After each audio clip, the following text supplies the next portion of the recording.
বৃহস্পতিবার পবিত্র রাতে কেউ যদি এই দোয়াটি 100 বার পরে, কোনো দিন পৃথিবীর কোনো মানুষের কাছে তার হাত পাততে হবে না। পৃথিবীর সব কিছু তার পায়ের নিচে আল্লাহ হাজির করে দিবেন। দারিদ্রতা থেকে মুক্তি দান করবেন, বিপদ আপদ থেকে মুক্তি দান করবেন, তার সম্মানকে সুউচ্চতা দান করবেন, অসুস্থতা থেকে দূরে রাখবেন। আল্লাহর অশেষ দয়া ও রহম তাকে দান করে দিবেন। সুবহানাল্লাহ। বৃহস্পতিবার রাত এটি গুরুত্বপূর্ণ রাত। এই রাত সপ্তাহে একদিন আসে।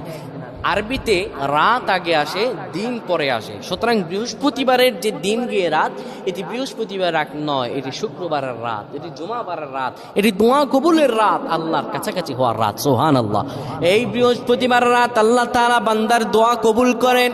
কেউ যদি বৃহস্পতিবার রাতে ঈশা নামাজের পরে পবিত্র হয়ে ইয়া হাইয়ু ইয়া হাইয়ু ইয়া হাইয়ু ইয়া রফিয়ু ইয়া রফিয়ু ইয়া রফিয়ু এই দোয়াগুলো পড়তে পারে 100 বার, আল্লাহ রাব্বুল আলামিন তার